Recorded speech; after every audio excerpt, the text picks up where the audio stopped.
Siempre me ha gustado lo macabro.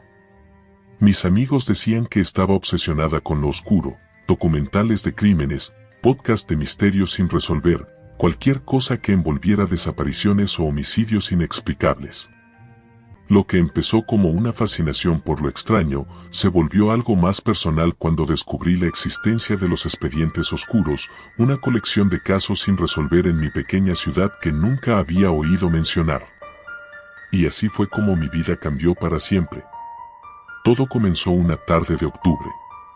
El aire olía a hojas secas y el viento silbaba entre las ramas desnudas de los árboles.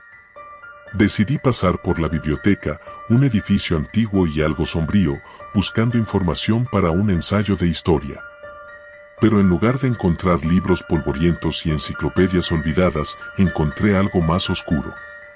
La bibliotecaria, la señora Garza, siempre había sido amable conmigo. A sus 60 años, con gafas que caían sobre la punta de su nariz y cabello gris, se movía con una agilidad sorprendente entre los estantes. Mientras hojeaba libros, noté una carpeta de aspecto envejecido en el carrito de devoluciones. No tenía título, solo una pequeña etiqueta en la esquina superior que decía confidencial. Mi curiosidad se encendió de inmediato. ¿Esto está disponible?, le pregunté, sosteniendo la carpeta. La señora Garza me miró por encima de sus gafas y luego, inesperadamente, bajó la voz. Eso no debería estar aquí. Esos archivos no son para los estudiantes. ¿Por qué no?, insistí, mi interés aumentando. La señora Garza suspiró, dudando. Son casos sin resolver de nuestra ciudad. Algunos bastante antiguos, otros recientes. No se habla mucho de ellos, y por una buena razón. Aquello sonaba perfecto para mí. ¿Puedo echarle un vistazo, solo un momento? Ella pareció dudar un poco más, pero luego asintió, aunque claramente con cierta incomodidad. Solo aquí, en la biblioteca. No puedes llevarlos a casa. Me senté en una mesa junto a la ventana, iluminada por la tenue luz del atardecer, y abrí la carpeta con cuidado.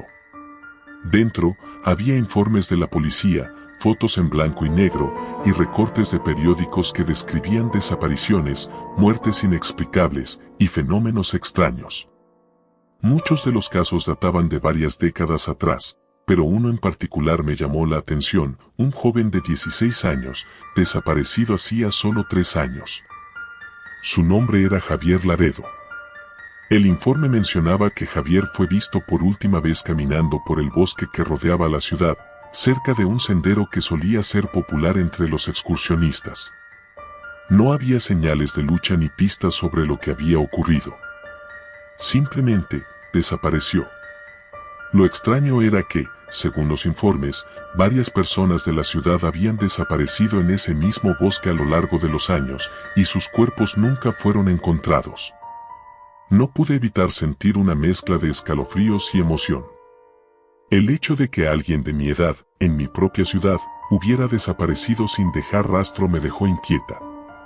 Terminé cerrando la carpeta con más preguntas que respuestas. Esa noche, no pude dejar de pensar en Javier. Me imaginé su cara, como debió haber sido caminar por ese bosque y simplemente desvanecerse. La idea me obsesionó y decidí hacer algo estúpido, investigar por mi cuenta. Mis amigos me decían que estaba loca, pero algo en mi interior me decía que había más en este caso de lo que se veía a simple vista. El sábado siguiente, decidí ir al bosque. Era un lugar denso, oscuro, con árboles tan altos que apenas dejaban pasar la luz. Llevé mi mochila con agua, una linterna y mi celular completamente cargado. Había algo magnético en ese lugar, cada paso que daba parecía atraerme más hacia su interior. Después de caminar por el sendero principal durante unos 20 minutos, noté un pequeño desvío, apenas visible entre la maleza. No estaba marcado en el mapa que había descargado. Sin embargo, algo me decía que ese era el camino que Javier había tomado. Sin pensarlo 2 veces, lo seguí. El sendero era estrecho, cubierto de hojas secas y ramas rotas. El aire se sentía pesado, como si el bosque mismo estuviera observándome. A cada paso que daba, el silencio se volvía más opresivo. No había pájaros cantando, ni el crujir de animales pequeños moviéndose entre los árboles. Solo un silencio inquietante que parecía intensificarse con cada minuto. Después de lo que parecieron horas, llegué a un claro. En el centro había una estructura antigua, medio derruida. Era una cabaña, o al menos lo que quedaba de ella. La madera estaba podrida y el techo se había caído en varios lugares. Algo en esa cabaña me hizo sentir un miedo irracional, pero también una atracción inexplicable. Sabía que tenía que entrar. Empujé la puerta con cuidado, y un olor a humedad y algo más, algo metálico, me golpeó. Saqué la linterna de mi mochila y la encendí. Al principio, no vi nada más que muebles viejos y escombros, pero entonces noté algo en el suelo. Un cuaderno, cubierto de polvo. Me arrodillé y lo recogí. Al abrirlo, encontré una serie de entradas escritas a mano, fechadas hace unos 3 años. El nombre en la primera página me heló la sangre, Javier Laredo. Me siguen, decía una de las entradas. Cada noche, cuando intento dormir, los oigo. No sé quiénes son, pero están cerca. No puedo escapar. Siento que me observan desde el bosque. Mis manos comenzaron a temblar mientras pasaba las páginas. La paranoia de Javier crecía con cada entrada. Mencionaba sombras, susurros y figuras que veía entre los árboles. Las últimas entradas eran casi incoherentes, llenas de garabatos y frases cortas. No hay salida, decía la última. Ya están aquí. De repente, el aire en la cabaña pareció volverse más frío y sentí una presencia. No estaba sola. Apagué la linterna, conteniendo la respiración, escuchando. Al principio, nada. Pero luego, un crujido. Era sutil, pero lo suficientemente claro como para saber que algo, o alguien, estaba afuera. Me asomé por una de las ventanas rotas. En el borde del claro, entre los árboles, distinguí una figura. Era humanoide, pero demasiado alto, con extremidades largas y retorcidas. No se movía, solo me observaba. Sentí una oleada de terror puro. Estaba paralizada, incapaz de reaccionar. El cuaderno se me cayó de las manos cuando escuché otro ruido, esta vez más cerca, dentro de la cabaña. No tuve tiempo de pensar. Salí corriendo por la puerta, directo hacia el sendero por el que había llegado, sin mirar atrás. Podía escuchar pasos detrás de mí, como si la criatura me estuviera siguiendo. Mi corazón latía tan rápido que pensé que me desmayaría. Finalmente, llegué a la salida del bosque. Apenas podía respirar. El silencio de la ciudad me resultó casi desconcertante después del caos que había vivido en el bosque. Corrí a casa sin detenerme, convencida de que algo me estaba acechando. Esa noche no pude dormir. Las imágenes del cuaderno de Javier y la figura en el bosque me mantenían despierta. Sabía que no podía dejarlo así. Al día siguiente, decidí hablar con la señora Garza nuevamente. Cuando le conté lo que había encontrado en el bosque, su expresión cambió de preocupación a horror. No debiste ir allí, me dijo con voz temblorosa. Ese bosque no es un lugar normal. Nadie que ha desaparecido allí ha vuelto. Y aquellos que intentaron investigar, como tú, siempre encontraron algo peor que la muerte. Le mostré el cuaderno de Javier, pero ella se negó a tocarlo. Los expedientes oscuros nunca fueron cerrados por una razón, dijo en un susurro. Algunos misterios no deben ser resueltos. Desde ese día, he vivido con una constante sensación de ser observada. No he vuelto al bosque, pero cada vez que cierro los ojos, puedo sentir esa presencia acechándome. Y lo peor de todo es que, en el fondo, sé que esto no ha terminado. Algo me siguió desde ese lugar, algo que no se detendrá hasta que yo también me convierta en otro caso sin resolver.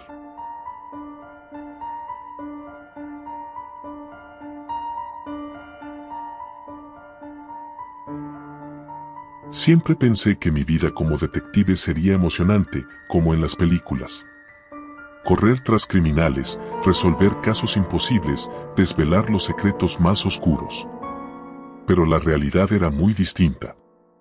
No estaba atrapado en persecuciones a alta velocidad ni en misterios de conspiraciones. En su lugar, pasaba la mayoría de mis días resolviendo casos menores, infidelidades, robos pequeños y disputas vecinales. Sin embargo, todo cambió con ese caso. El caso que me hizo cuestionar mi cordura, que me llevó al borde del abismo. Y ahora, mientras escribo esto, no sé si alguna vez saldré del oscuro pozo en el que he caído. Todo comenzó con una simple desaparición. Una chica de 19 años, llamada Alma Serrano, había desaparecido después de salir de la universidad una tarde lluviosa.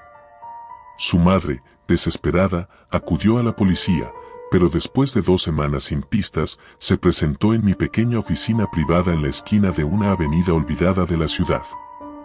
Mi hija no es una de esas chicas que simplemente desaparecen, me dijo entre lágrimas, su voz temblando mientras retorcía un pañuelo entre sus manos. Ella siempre vuelve a casa. Algo le pasó. Lo sé. Yo estaba acostumbrado a este tipo de situaciones. Madres preocupadas por sus hijos rebeldes, quienes usualmente aparecían días después en casa de algún amigo o, en el peor de los casos, en una celda de comisaría por alguna travesura menor. Pero algo en los ojos de la señora Serrano me convenció de que esto era diferente. Había una desesperación genuina, un miedo más profundo que el de las típicas madres que solo buscan consuelo. Acepté el caso, con la esperanza de que solo sería un par de días de investigación y tal vez una recompensa emocional por reunir a una madre con su hija. No sabía en lo que me estaba metiendo. El primer paso fue revisar el lugar donde Alma había sido vista por última vez, la universidad. Según sus compañeros de clase, Alma había salido temprano después de una discusión con una amiga. Me dijeron que la habían visto dirigirse hacia una cafetería local que solía frecuentar. Los detalles no parecían alarmantes, excepto por algo que mencionó una de sus amigas. Alma estaba actuando raro las últimas semanas, dijo una chica que se presentó como Lara. Solía ser muy abierta, pero últimamente parecía como asustada. Como si alguien la estuviera siguiendo. ¿Alguna vez te lo mencionó? Pregunté, anotando cada palabra con una creciente sensación de inquietud. No directamente. Solo decía cosas como lo siento o no puedo seguir así. Le pregunté, pero nunca quiso explicarme nada. Lo último que me dijo fue que tenía algo que resolver. El comentario de Lara me dejó intrigado. Volví a mi oficina para revisar el perfil de Alma en redes sociales, buscando alguna señal de su comportamiento errático, pero todo parecía bastante normal hasta que encontré una publicación de hace 2 semanas. A veces el silencio es la mejor respuesta. Pero el silencio también puede ser mortal. Algo en esa frase me perturbó profundamente. Intenté rastrear los me gusta y comentarios, pero no había mucho más. Sin embargo, noté que en sus últimas publicaciones, un usuario con un nombre extraño, Sombras en la Luz, había estado comentando repetidamente mensajes crípticos. Siempre te observo. No puedes escapar. Sabes que me perteneces. El usuario había sido bloqueado por Alma, pero no antes de dejar un rastro inquietante de mensajes. Intenté rastrear la cuenta, pero era completamente anónima, con una imagen de perfil que no era más que un fondo negro. Aún así, el hecho de que Alma hubiera mencionado sentirse seguida y este acosador online, no podía ser solo una coincidencia. Decidí visitar a la madre de Alma nuevamente, con la esperanza de que pudiera arrojar más luz sobre el estado mental de su hija antes de su desaparición. Cuando llegué a la casa de los Serrano, el ambiente estaba cargado de tristeza. Las paredes del hogar estaban llenas de fotos familiares, y en muchas de ellas, Alma sonreía, irradiando una felicidad que contrastaba con la oscuridad en la que ahora parecía sumida.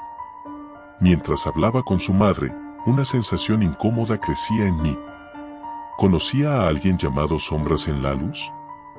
Pregunté, mostrando los mensajes que había impreso desde la red social de Alma.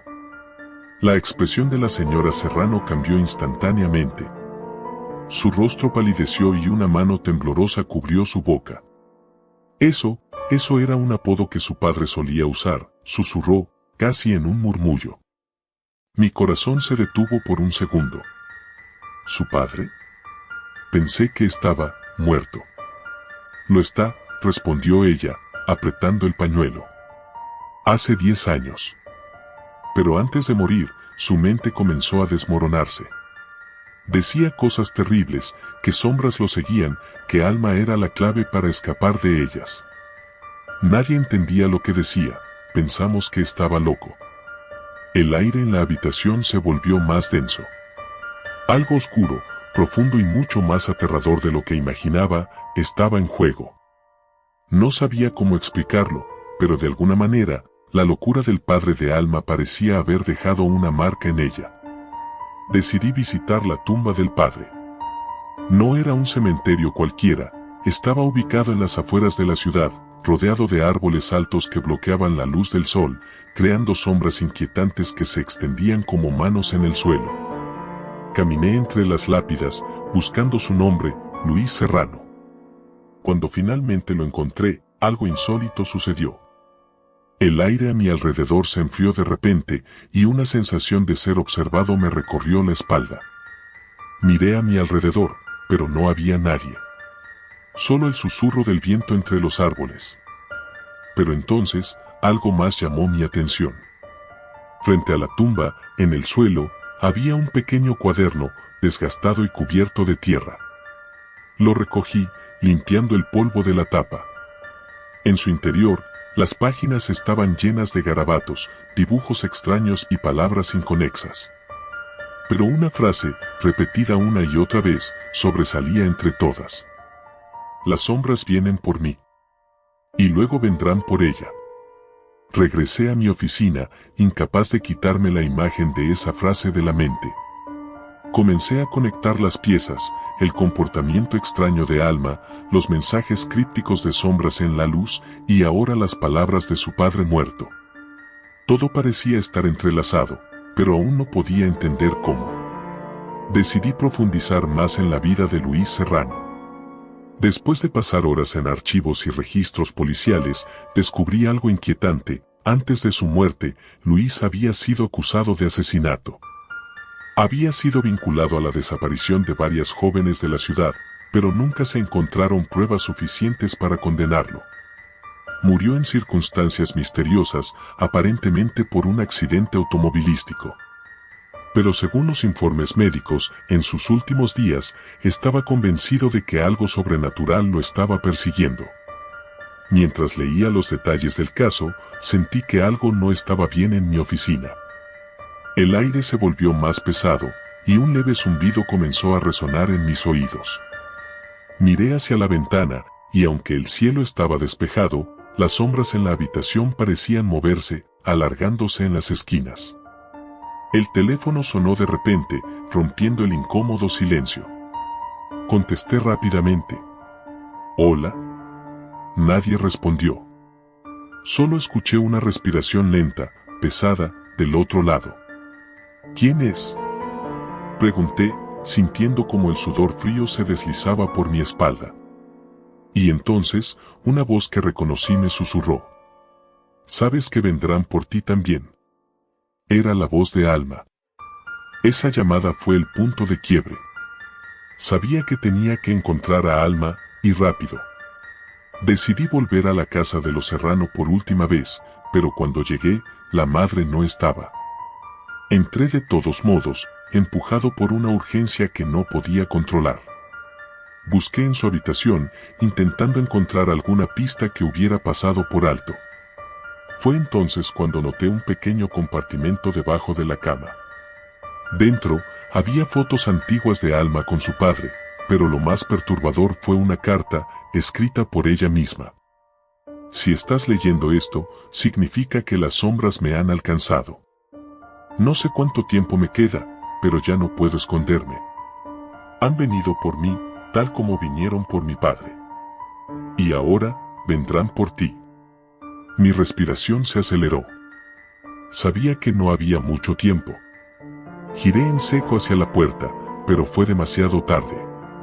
Las sombras, esas que Alma había mencionado, esas que su padre había temido, comenzaron a moverse a mi alrededor. Eran figuras oscuras, sin forma concreta, pero llenas de una maldad palpable. Corrí, pero no podía escapar. Sentía cómo se cerraban sobre mí, susurrando mi nombre, prometiendo llevarme a un lugar del que no habría retorno. Intenté resistir, pero el frío de la sombra se apoderó de mí, arrastrándome hacia una oscuridad interminable. Y ahora, mientras escribo estas últimas palabras, sé que pronto me llevarán también. Las sombras siempre ganan.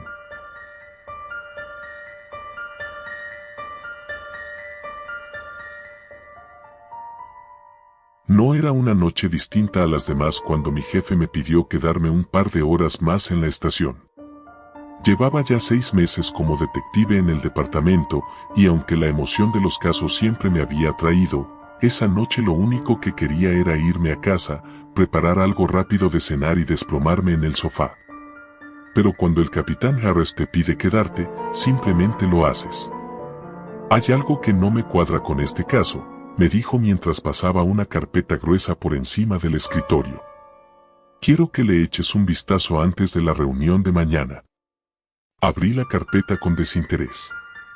El caso en cuestión era una serie de desapariciones que habían tenido lugar en las últimas semanas en el lado oeste de la ciudad.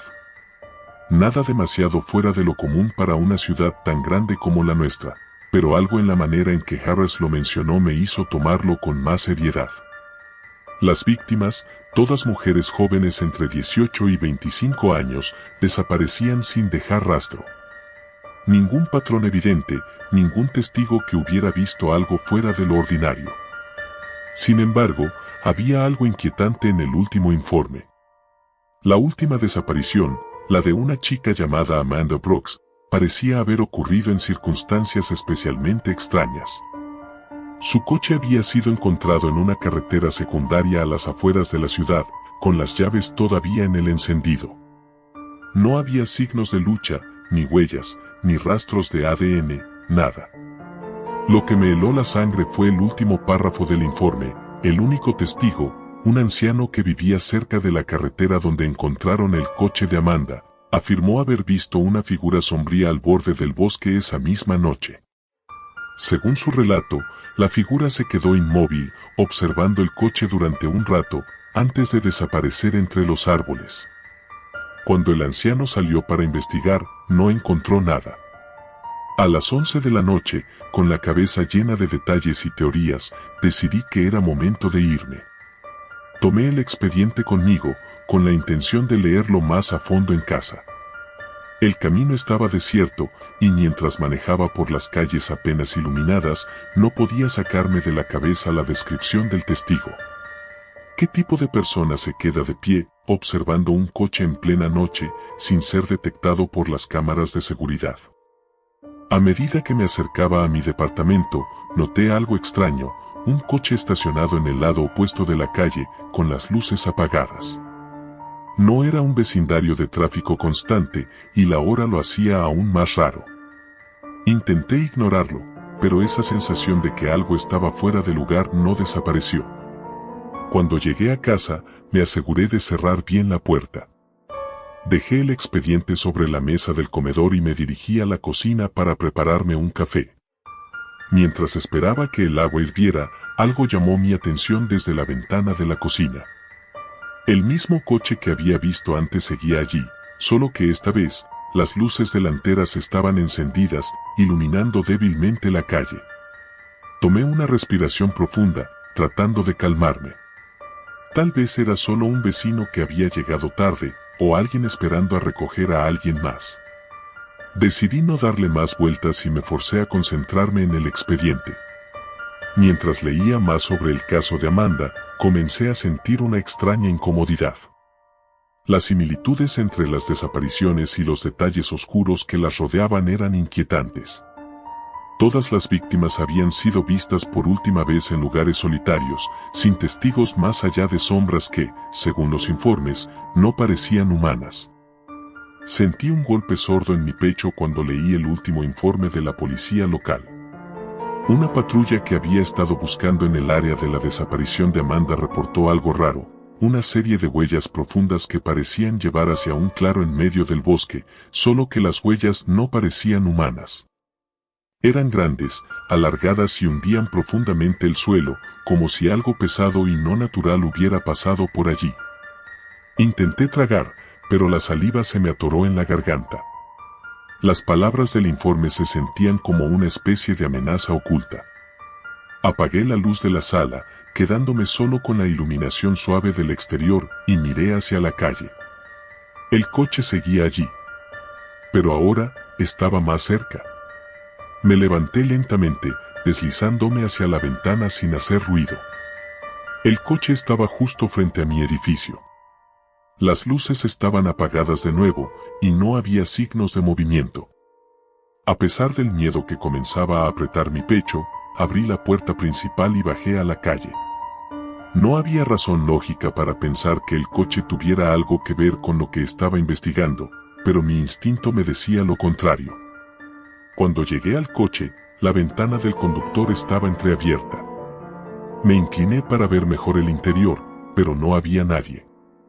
El coche estaba vacío. Algo hizo ruido detrás de mí. Me giré bruscamente, el corazón latiéndome en las sienes. La calle estaba desierta, el silencio era sofocante. Pero había una figura en la esquina del edificio, apenas visible bajo la luz de la farola. Una sombra alta, mucho más alta que cualquier persona que hubiera visto antes. Se quedó quieta, observándome, como el testigo había descrito en su informe. El miedo me paralizó por un momento. Sentí un escalofrío recorrerme la columna. No podía distinguir su rostro, solo una silueta negra, deforme, casi como si no perteneciera del todo a este mundo. Mis pies comenzaron a moverse antes de que mi mente pudiera darles la orden. Corrí hacia la puerta de mi edificio y, sin mirar atrás, la cerré de golpe. Durante los siguientes días, mi obsesión con el caso creció. Dormir se volvió imposible. Cada vez que cerraba los ojos, veía esa sombra acechando desde la esquina de la calle, observándome con una paciencia infinita.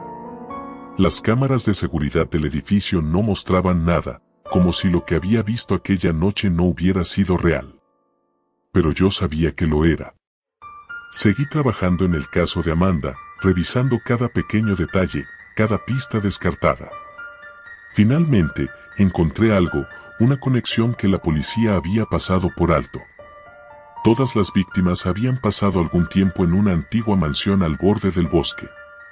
Según los registros, Amanda había estado allí poco antes de desaparecer, invitada por unos amigos a una fiesta privada.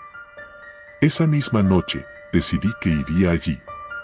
Sabía que era un error ir solo, pero algo en mí estaba convencido de que, si no lo hacía, jamás descubriría la verdad. La mansión estaba en ruinas, medio devorada por la vegetación. El aire era espeso y olía a humedad y algo más, algo que no pude identificar. El suelo crujía bajo mis pies mientras avanzaba lentamente por los pasillos oscuros. Mi linterna parpadeaba de vez en cuando, y en más de una ocasión pensé en dar media vuelta y correr. Pero algo me empujaba hacia adelante. Llegué a una gran sala vacía, donde la luz de la luna entraba a través de un ventanal roto. Y entonces lo vi. La misma figura sombría que había visto en la calle.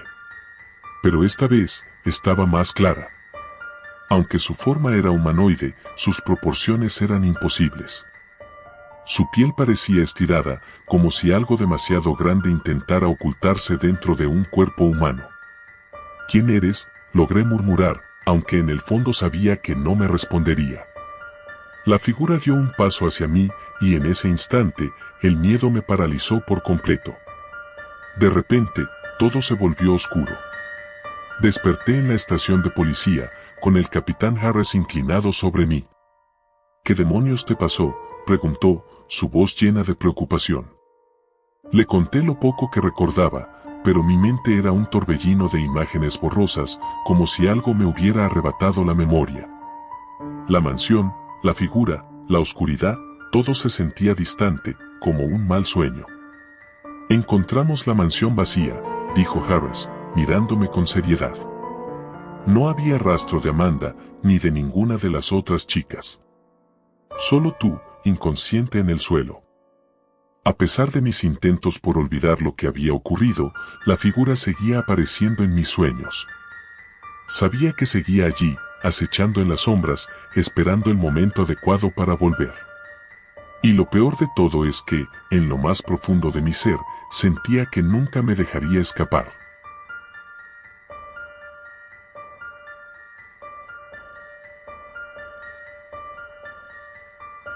Llevo 5 años trabajando como detective privado en la ciudad. No es que haya soñado con este trabajo desde niño, pero tras salir de la academia de policía y ver la corrupción que reinaba en el departamento, supe que no podría soportarlo mucho tiempo. Me fui por mi cuenta.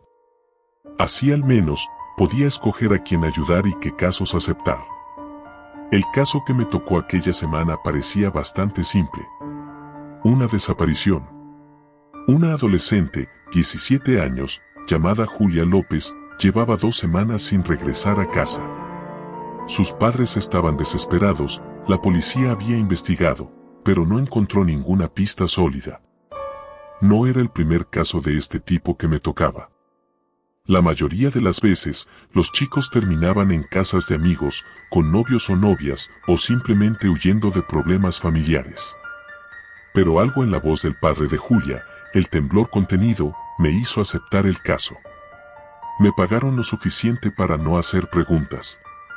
Los padres me proporcionaron la última ubicación conocida de Julia, una casa vieja y abandonada en las afueras de la ciudad, una propiedad que en los últimos años había adquirido una reputación algo siniestra.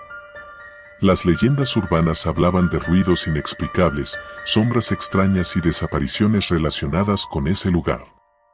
Siempre he sido escéptico, pero esas historias suelen ser el combustible de la imaginación adolescente. Quizás Julia fue a ese lugar por diversión o para probar algo con sus amigos. Llegué a la casa al caer la tarde. Era una estructura grande, de 2 pisos, con ventanas rotas y la pintura desconchada por el paso del tiempo. El jardín estaba cubierto de maleza y la cerca de madera parecía una trampa oxidada esperando atrapar a cualquier desprevenido. Había algo inquietante en el silencio del lugar.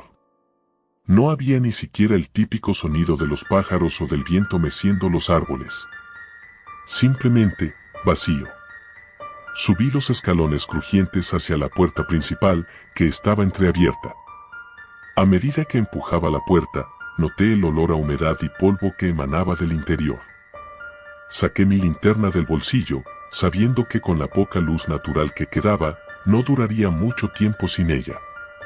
El interior de la casa era peor de lo que esperaba. Paredes descascaradas, muebles viejos cubiertos de telas raídas y un silencio que me resultaba cada vez más incómodo. Revisé las habitaciones del primer piso. Nada. Todo parecía estar como en cualquier otra casa abandonada, aunque no podía deshacerme de la sensación de que algo estaba fuera de lugar.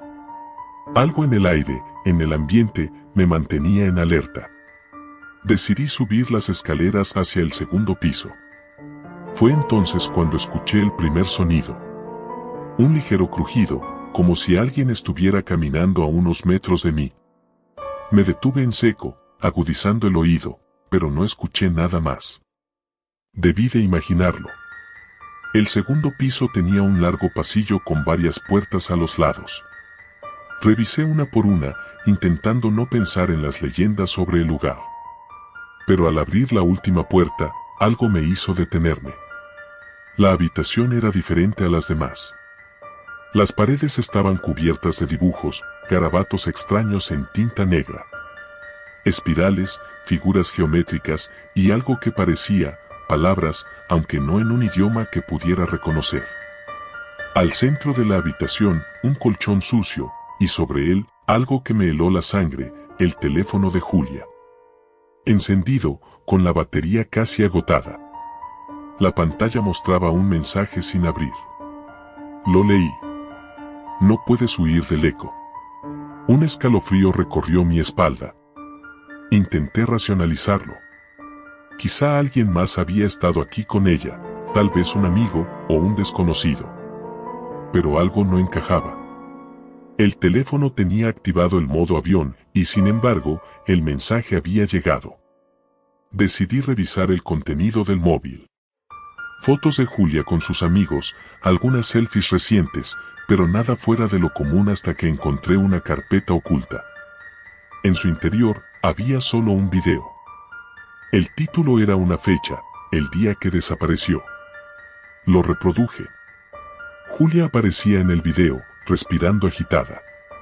Estaba en esta misma casa, en lo que parecía ser el pasillo que acababa de recorrer. La cámara temblaba en sus manos mientras caminaba, susurrando algo que apenas entendía. No estoy sola. Hay algo aquí, lo escucho. De repente, el sonido se cortó y solo quedó el eco de su respiración. Julia se detuvo frente a una puerta, la misma que yo acababa de abrir. El video terminó abruptamente cuando algo, o alguien, se abalanzó sobre ella. Sentí que el corazón me latía con fuerza. Julia había estado aquí, y claramente no se fue por voluntad propia. Mientras intentaba pensar qué hacer, escuché el mismo crujido que había oído antes, solo que esta vez más claro, más cerca. Apagué la linterna, conteniendo la respiración. El sonido se repetía, pasos suaves, calculados. No estaba solo. No sé si fue el miedo o la necesidad de respuestas, pero me armé de valor y salí al pasillo. No había nadie. El silencio era absoluto de nuevo, como si lo que hubiera producido el ruido se hubiera desvanecido. Pero algo me empujaba a seguir, una fuerza que no era mía. Caminé hasta el final del pasillo, y justo cuando iba a bajar las escaleras, lo vi. Una sombra. Al principio pensé que mi mente me estaba jugando una mala pasada, pero no. Era una figura oscura, apenas distinguible en la penumbra. Estaba parada al pie de las escaleras, inmóvil, mirándome, o al menos, eso parecía. Era imposible distinguir detalles, pero el simple hecho de su presencia era suficiente para hacerme retroceder un paso. El aire a mi alrededor parecía densificarse, como si la atmósfera misma estuviera siendo devorada por esa figura. Intenté moverme, pero mi cuerpo no respondía. El miedo me había paralizado. La sombra se movió, lenta y deliberadamente, subiendo un escalón tras otro. Cada paso resonaba en mi cabeza como un eco infinito. No podía respirar, no podía pensar. Lo único que podía hacer era observar cómo esa cosa se acercaba más y más. Entonces, cuando estuvo a punto de alcanzarme, escuché una voz. «Corre». No supe de dónde venía, pero me sacó del trance. Mis piernas volvieron a funcionar y corrí por el pasillo, sin detenerme hasta que llegué a la ventana al final. La abrí de un tirón y salté. La caída no fue tan alta como pensé, pero el impacto me dejó sin aliento por unos segundos. Me levanté como pude y corrí hacia mi coche, sin mirar atrás. Cuando llegué a casa, intenté calmarme, pero las imágenes no me dejaban en paz. Esa figura, la sombra, los ruidos. ¿Qué había en esa casa? ¿Qué le había pasado a Julia? Decidí volver al día siguiente, armado esta vez. No podía dejar las cosas así. Pero cuando llegué, algo había cambiado. La casa estaba cercada, y un cartel de propiedad privada colgaba en la puerta. No había ninguna señal de la actividad que había presenciado la noche anterior. Intenté cruzar la cerca, pero unos hombres me interceptaron antes de que pudiera llegar a la puerta. Uno de ellos, con una sonrisa torcida, me dijo: «No es seguro para ti, detective. Ya no más». Y luego supe que nunca encontraría a Julia, al menos no viva. La casa, esa maldita casa, había tomado lo que quería, y yo tuve la suerte de escapar. Pero siempre que cierro los ojos, El eco de esos pasos me persigue, y la sombra está más cerca cada día.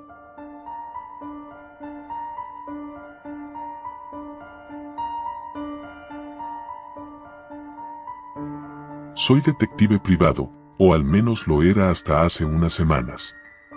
Mi nombre es Samuel Calderón. He trabajado en casos rutinarios, nada fuera de lo común, infidelidades, fraudes y algún que otro robo menor. Pero lo que sucedió durante mi última investigación, lo que vi, me ha dejado marcado de por vida. Ahora me cuesta dormir por las noches, y cuando lo logro, mis sueños son invadidos por las mismas sombras que encontré en aquel oscuro subsuelo. Todo comenzó con una llamada inesperada un martes por la mañana. El café aún humeaba en mi escritorio cuando el teléfono sonó. Contesté con la desgana de siempre.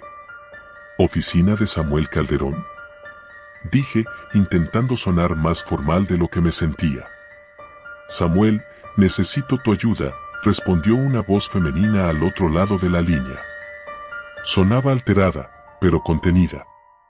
Me llamo Rebeca. Dime, ¿qué puedo hacer por ti, Rebeca? Es mi hermano, Gabriel. Ha desaparecido. Mi mente comenzó a formular las preguntas de rigor. ¿Cuándo fue la última vez que lo viste? ¿Tenía problemas con alguien? Pero había algo en su tono, algo que hacía que mi curiosidad despertara, que me dijera que había más detrás de esa simple desaparición. ¿Cuánto tiempo lleva desaparecido?, pregunté, intentando mantener la conversación en curso. 4 días. Lo último que sé es que estuvo trabajando en un proyecto muy raro. No me quiso decir mucho, pero sé que tenía algo que ver con los túneles del metro. Eso captó mi atención. Los túneles del metro de la ciudad siempre han sido objeto de rumores, leyendas urbanas y todo tipo de especulaciones. Pero que alguien desapareciera mientras trabajaba en ellos, bueno, eso era nuevo. ¿Dónde lo vio por última vez? En su apartamento. Tenía notas, planos, cosas extrañas. Samuel, no sé qué está pasando, pero tengo un mal presentimiento. Rebeca me dio la dirección y acordamos que me encontraría con ella allí en 1 hora. Colgué el teléfono y mientras me preparaba para salir, una inquietante sensación comenzó a instalarse en mi pecho. Los detectives privados somos escépticos por naturaleza, pero no podía ignorar la sensación de que algo oscuro y peligroso aguardaba al final de este caso. El apartamento de Gabriel. El edificio donde vivía Gabriel era viejo, uno de esos monstruos de ladrillo que parecen haber resistido el paso del tiempo únicamente por terquedad. Subí por las escaleras, ya que el ascensor estaba fuera de servicio, y encontré la puerta del apartamento abierta. Rebeca me esperaba en el umbral, con una expresión de profunda preocupación. Gracias por venir tan rápido, me dijo, y me hizo un gesto para que entrara. El interior del apartamento era lo que uno podría esperar de un joven soltero dedicado a su trabajo, desordenado, con papeles y objetos esparcidos por todas partes. Pero lo que más me llamó la atención fue un enorme mapa pegado en la pared del salón, lleno de líneas rojas que convergían en varios puntos clave.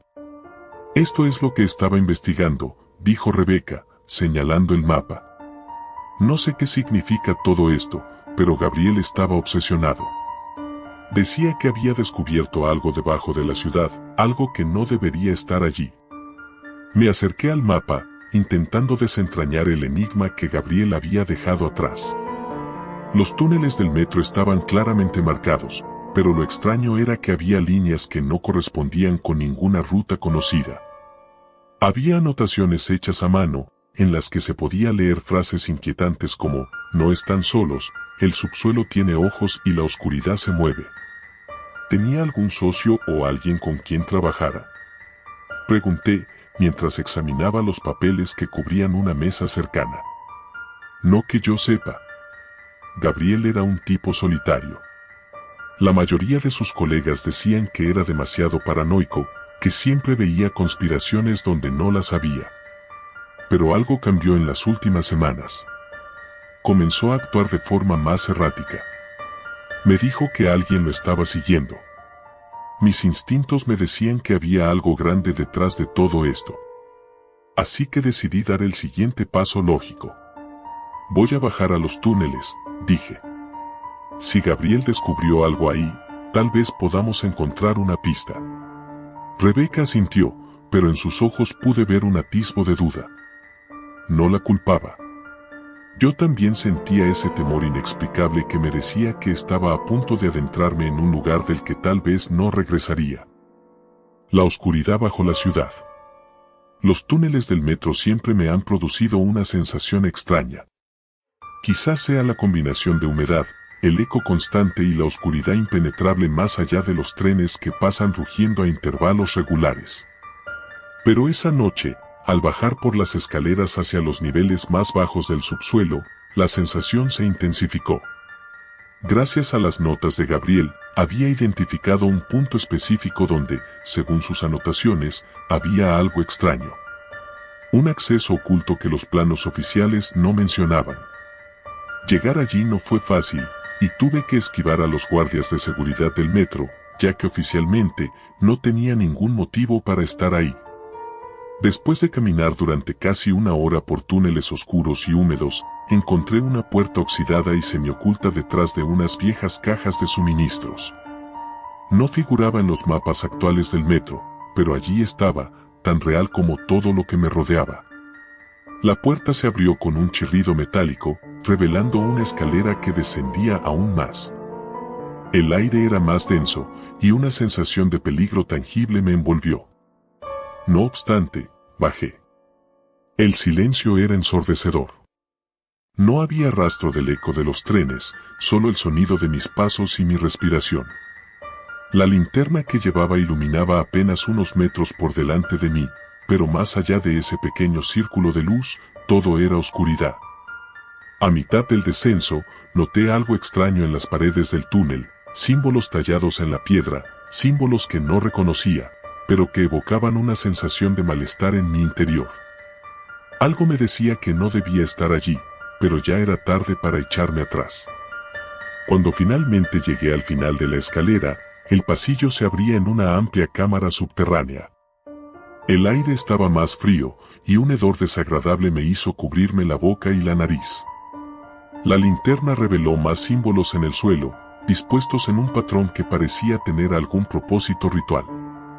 Y allí, en el centro de la cámara, vi algo que me heló la sangre. El horror en la cámara. Había cuerpos.